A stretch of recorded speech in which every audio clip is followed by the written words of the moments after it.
Bom dia, galera. Gravar esse videozinho aqui rapidinho aqui, ó. Essa coleguinha aqui, ó. Sai na rua, dentro de casa é uma coisa, na rua é outra, ó. Vou caminhar aqui, ó, pra mostrar aqui. Vou abrir a porta aqui. Tem vez que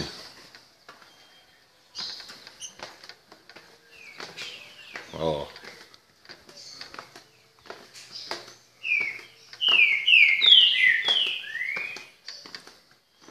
a gente esquece de, igual ele é um passarinho novo, ó, 2015, a gente esquece de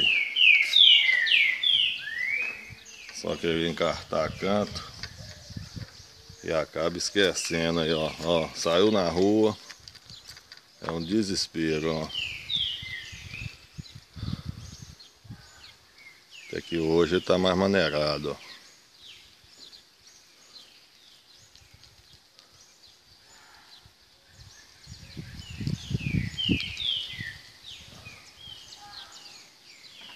Ó.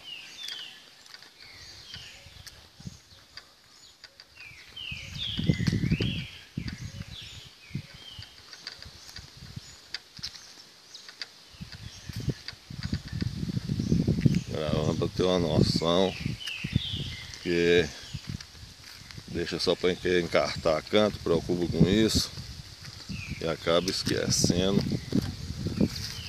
Ó, ventando demais hoje.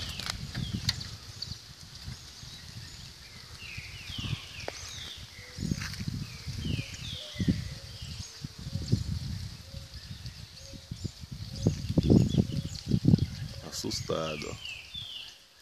Igual o outro coleiro meu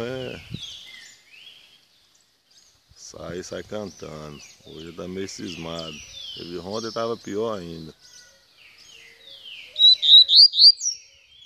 Aí, agora ele veio cantar. O outro já sai cantando. Quando for encartar canto, passeia com o passarinho. Não deixa só o passarinho num lugar não, esquece lá não, passeia, porque depois vai ficar difícil você administrar isso aqui, ó.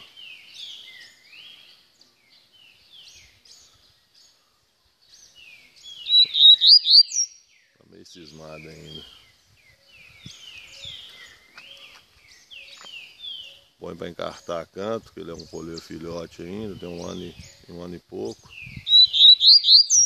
Aí acaba esquecendo do passeio. Ontem eu saí com ele na rua e quase quebrou a gaiola. Hoje já tá melhor.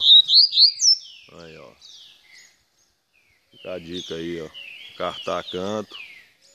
Mesmo encartando canto, passeio com passarinho. Desde novo. Entendeu?